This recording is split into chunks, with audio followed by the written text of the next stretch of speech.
Only 6% of people affected with COVID need hospitalization. If our country needs to deal with only this 6%, our death rate would be far below what it is today, and medical care would be available for those who need it. Let's look at the 94% who are affected with COVID and what is their best option.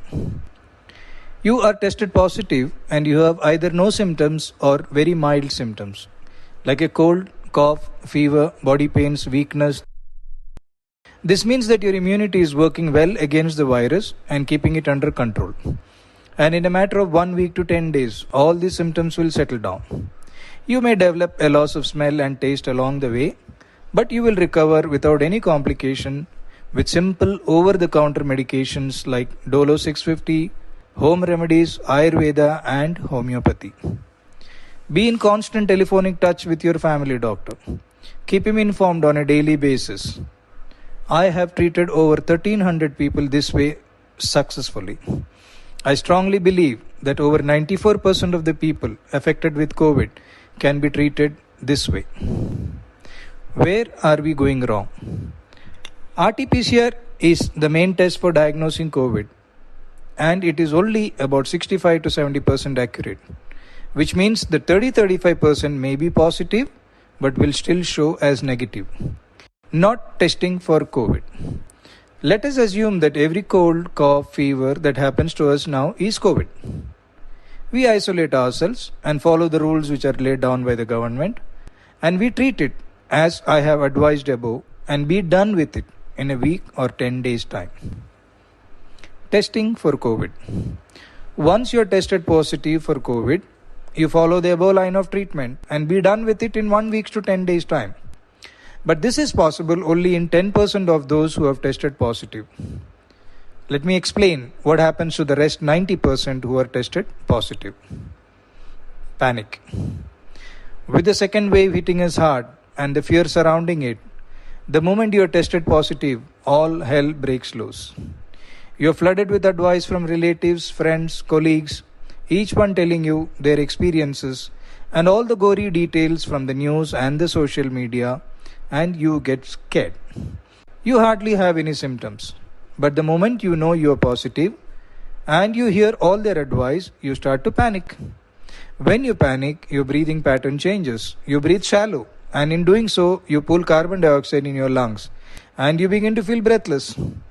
You are told that the lungs are getting affected, but the fact is that your anxiety is what is causing your breathlessness. Now you are asked to do the following investigations: a D-dimer, a C-reactive protein, and a CT scan of the chest. A D-dimer. Elevated levels of D-dimer are associated with any inflammation and any disease activity. It is only when the levels are extremely high it indicates a clotting problem. C-reactive protein. A high level of C-reactive protein in the blood is a marker of any inflammation. It can be caused by a wide variety of conditions. Both the above tests are not specific for COVID. They are just supportive evidence of inflammation and infection. CT scan of the chest. More than 80% of the COVID patients show ground glass appearance in their CT scan. The moment you see the report, everyone says that your lungs are involved and you are in trouble. But that's not true. The COVID virus has a tendency to affect the lungs and to produce inflammatory changes in the lungs. Ground glass opacity is not specific to COVID. It is seen in many inflammations and infections. These, in most cases, resolve on their own. Now your doctor starts you on an antiviral, remdesivir, which the WHO says is not effective against COVID, then an antibiotic, and then a steroid is added to the prescription to be on the safe side. Remember, when you are in panic, your doctor who is treating you will also go into panic and ask you to get admitted. After all, he is human and he is answerable for you. What you need to understand is that your immunity is doing a great job in containing the COVID virus. That is why you hardly have any symptoms.